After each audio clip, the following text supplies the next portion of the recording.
I think what happened when the Septuagint was created, Greek-speaking people were interpreting this text through their Hellenistic worldview. For example, the first sentence of Genesis is, in the beginning, Theos creates Ireneaus and Gaia. That's the name of two gods, Ireneaus and Gaia, heaven and earth. And you almost got to wonder if they're theologically interpreting these things differently than the Jews would in the Hebrew. That word Eve has a background, Bacchic cry. I'm wondering if these Cainites are sort of like looking at Cain as like, oh, he's a tiller of the ground. Like, okay, he was one of the good guys. Clement of Alexandria pointed out the very same thing in his book, The Exhortation to the Greeks. And he said that it was Satan who designed that little parallel, just like Justin Martyr, if you're familiar with that. That word next to Bacchanal where it says Korah, that's Persephone. Now, Persephone is the one who bites the pomegranate. Instead of getting kicked out of heaven, she's stuck in hell. Do you see the parallel, or is it just me? What would a Greek hear when they heard the name Eve, which in Hebrew is Chava? Right. But when you put it as Eva, Western Mediterranean languages, it becomes Eva, which sounded to the Greeks like Evas, and Eva was something that you would shout in a procession of Dionysus. You know that Yahweh is a bad dude because he delights in blood. Any god who's bloodthirsty is probably not really God, but probably a demon in disguise. So Cain realizes this, and this explains why Yahweh is not at all happy with Cain's sacrifice of fruits, but why he's very happy with the bloody blood of bulls and goats.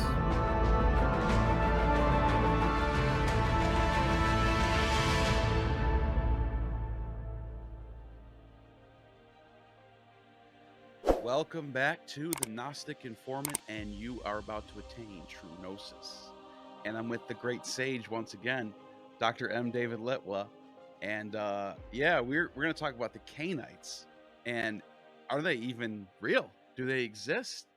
But before we even get into this is a juicy subject. You guys are going to love this. This will be a two-part series like the last one. We're going to get into all the overview, who they are, if they exist or not. But then we're going to go a little bit deeper. And if you want to get initiated into the deeper, greater mysteries, you'll have to follow the Patreon. M. David Litwa's Patreon. I'm showing it on the screen right now. The link is in the description, guys. Click on that link.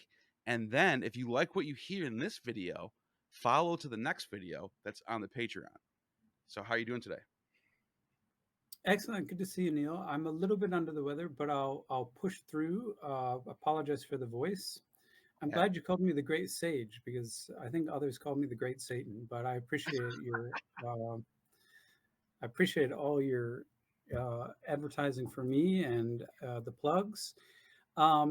This is a really fascinating topic here, and this comes out of my book Found Christianities, where I look at all the varieties of Christianity that basically others said weren't Christianity. And one of these varieties is the Cainites, named, of course, after Cain. And Cain, as many of you know, is in Genesis 4. He was cursed by Yahweh, the creator. And it's always confused people through the centuries why that happened. Well, first of all, why God would curse anybody is a great question. But why curse Cain, and why was the sacrifice of Cain's brother Abel acceptable, but not the sacrifice of Cain? Now, I'm not going to answer that question here. What I'm going to talk about is whether there was actually a group who viewed Cain as a hero for their own understanding of Christianity.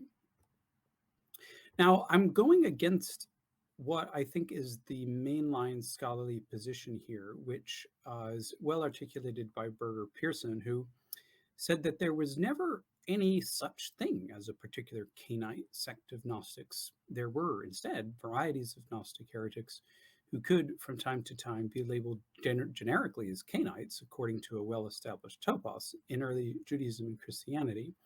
The Cainite system of gnosis, delineated as such by the heresiologists, is nothing but a figment of their imagination, unquote. Now, I apologize for the scholarese here a bit.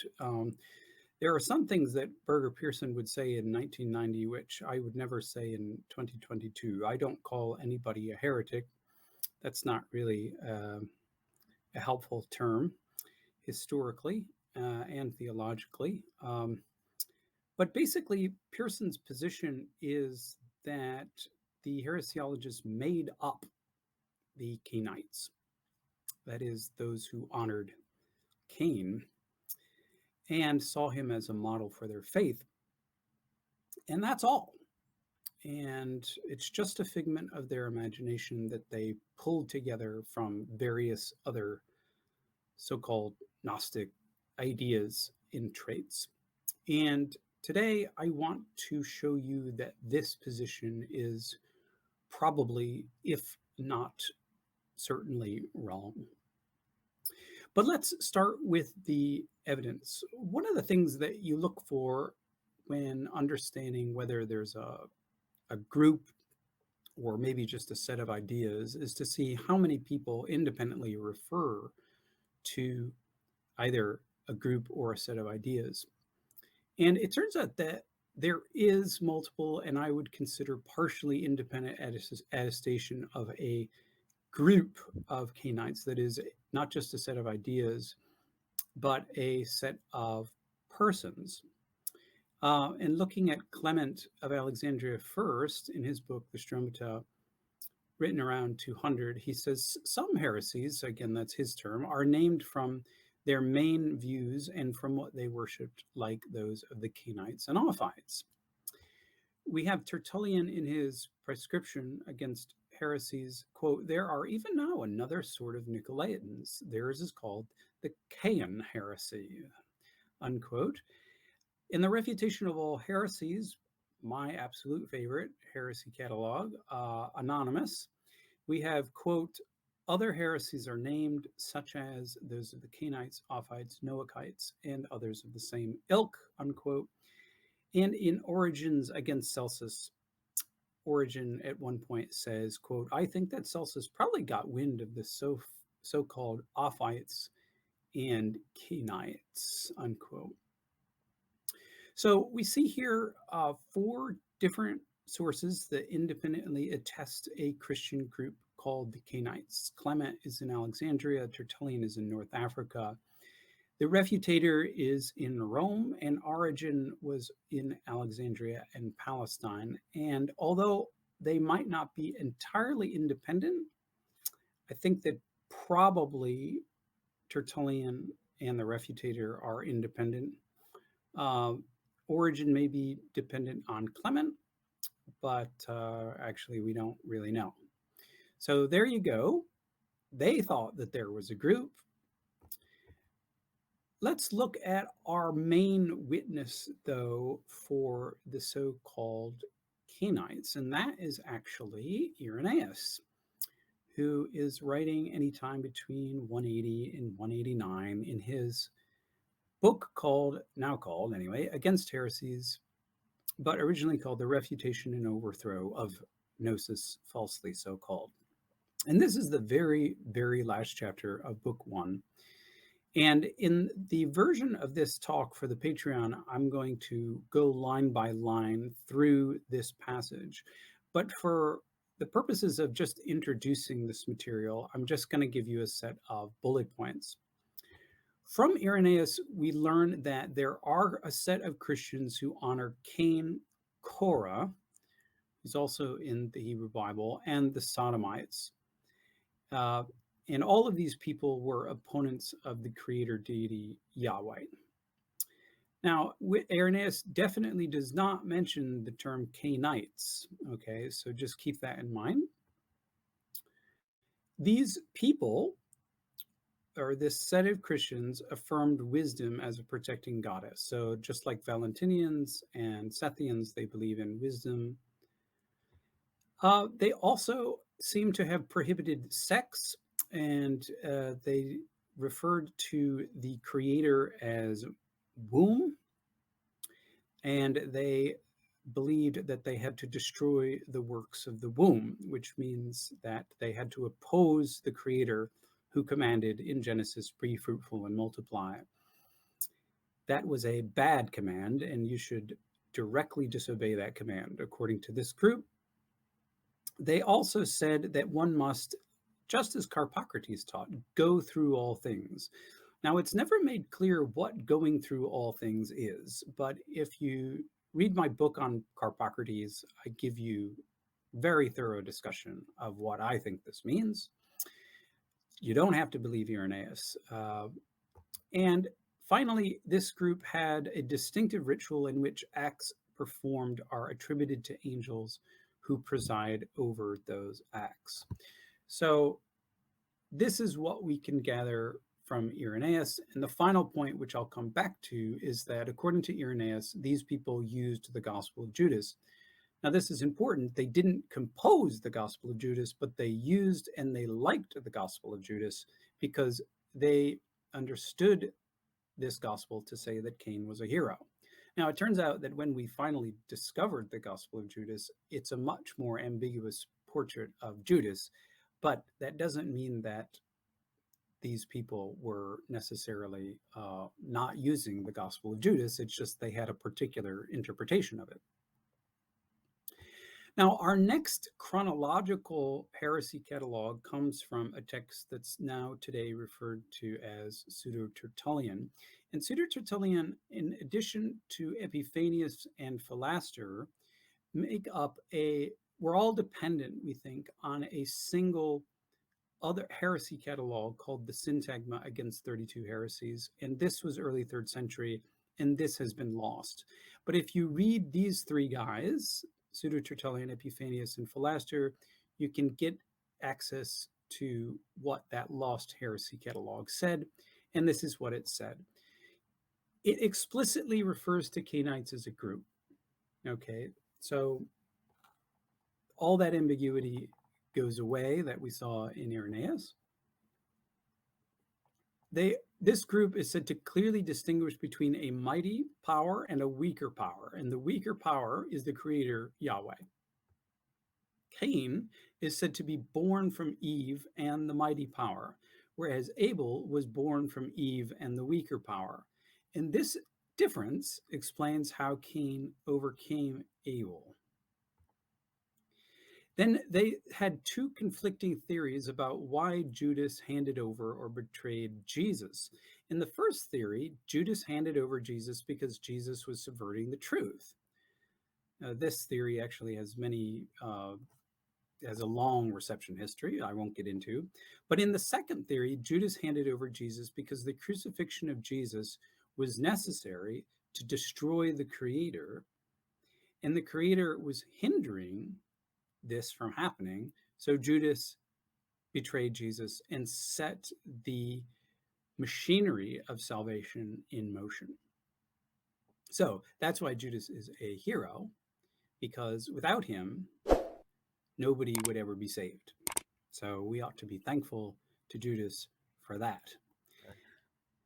Now, just briefly, Epiphanius, who's writing in the late 4th century, says that a couple things that are unique. He says that they had a book in which an angel blinded Moses, and that they also used a book called The Ascent of Paul, which explained the things unutterable in the third heaven. Wow. Now, we don't have The Ascent of Paul. I wish we did. Nor do we have a book in which an angel blinds Moses. To my knowledge, I don't actually know, but as far as I know, we don't have any of these books. But this is a witness to distinct usage of books by Cainites. So if we bring all of this material together, and I'm just giving you a summary of it, okay, on the Patreon, I'll be giving a much lengthier description of these texts. I would like to conclude, or hypothesize, I should say, this, that there was actually, in the 2nd century, a group of Christians who honored Cain, Korah, and the Sodomites, as well as Judas. And the reason I think that is as follows. First of all, it's not just that they had a set of ideas that were pulled from a variety of other Christian sects, that is, Valentinians or Sethians or whatnot. They actually had concrete practices. They read concrete books like the Ascent of Paul.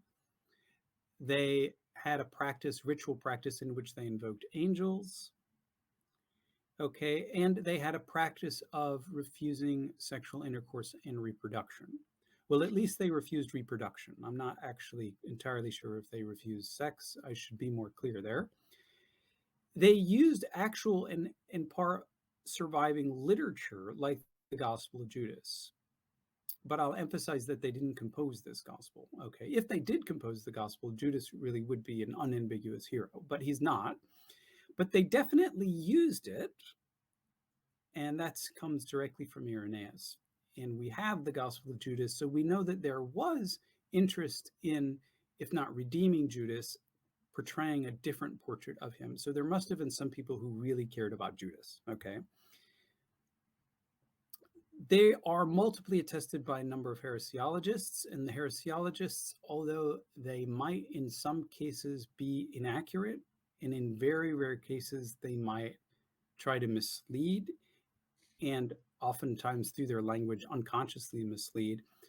I think overall the heresiologists were trying by their own lights and in their own framework to be accurate. So they wouldn't just make up a group.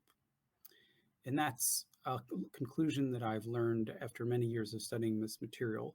There are cases where heresiologists will think of a certain, will receive a text and written by a single individual, and then they will intuit that there's a group behind that individual or text, but they don't completely make up material. Now, this group who honored Cain, Korah, the Sodomites, and Judas may or may not have called themselves Cainites. We actually don't know.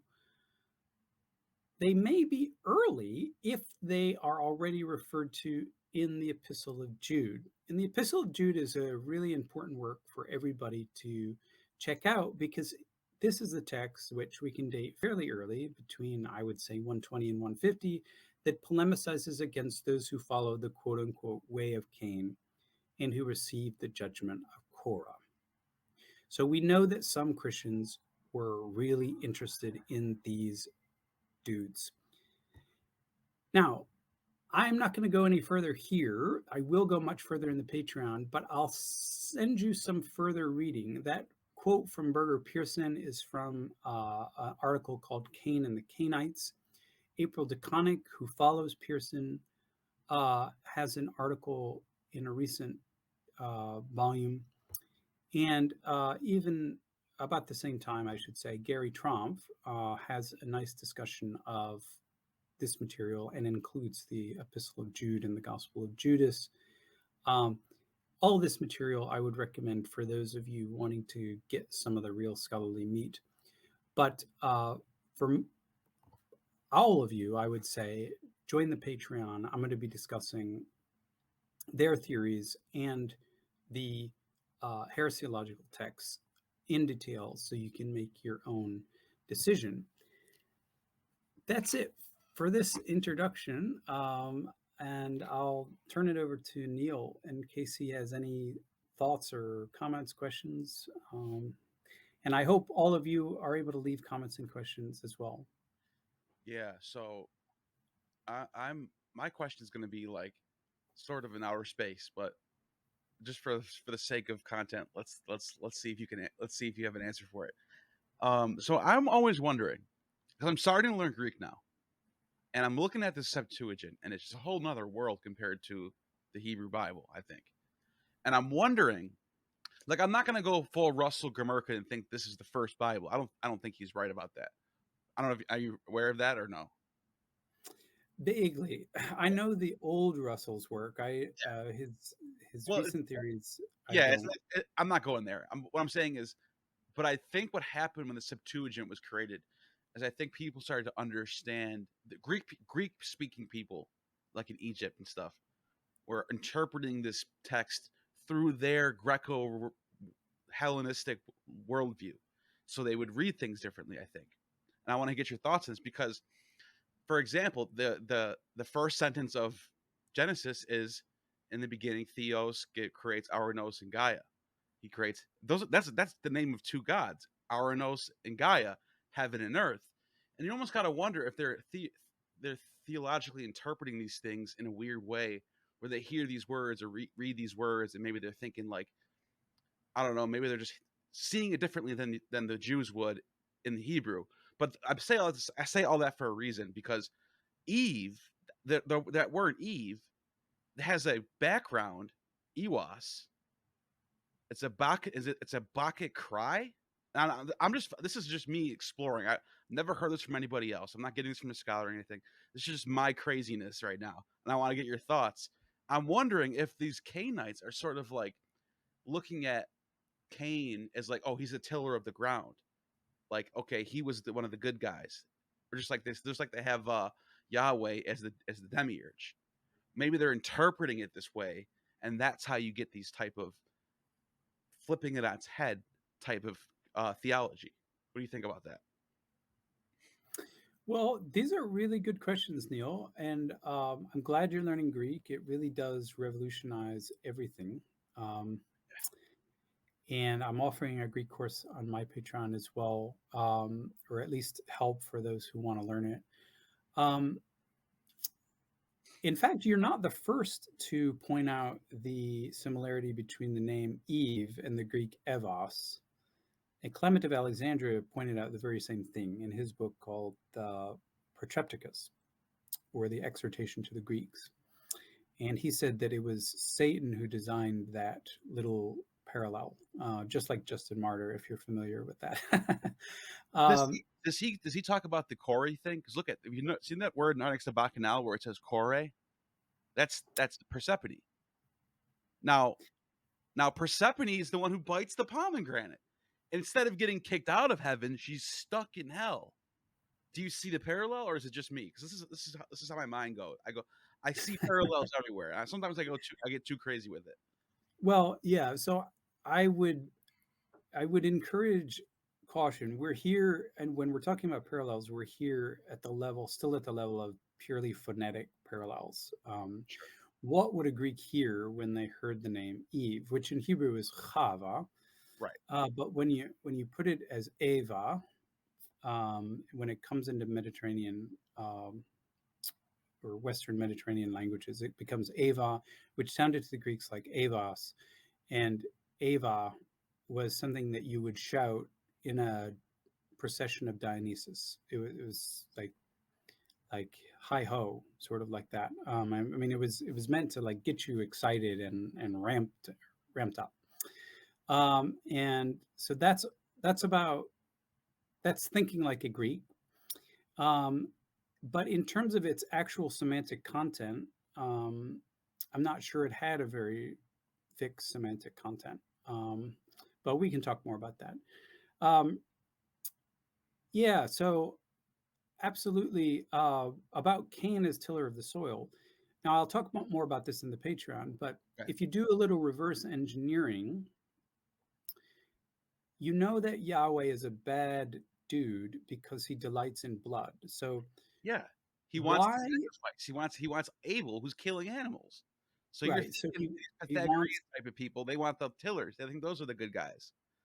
exactly. Yeah, that's definitely in the background. So any god who's bloodthirsty is probably not really God, but probably a demon in disguise. So Cain realizes this, and this explains why Yahweh is not at all happy with Cain's sacrifice of fruits, but why he's very happy with the bloody blood of bulls and goats, because he feeds off that stuff, and he's not really God. And so this is also why Cain is a hero, and why he's been called a murderer. But the true story of Cain is the story of the man the first human being who realized that the creator was evil. And he was the first, but he was not the last. Right. And those who learn that secret are the ones who are redeemed. That's the gnosis. That's the gnosis. Yeah. So if I'm not mistaken, there's a lot more we're going to talk about this. We're going to go deeper, and it gets a little Much bit deeper. Yep. Yeah, it gets a lot crazier. I just wanted to touch the surface a little bit, but that iceberg down there, it's big. So, Yep. guys, the link's in the description. If you want to get more on this, hit that link, and there's some tiers. Check out which tier is best for you, and we'll see you over there, because I'll be over there. Thanks, everybody. Yep, leave questions and comments, and yep, join the community. And you have just attained true Gnosis. You have just attained true Gnosis. The Demiurge has no power over you.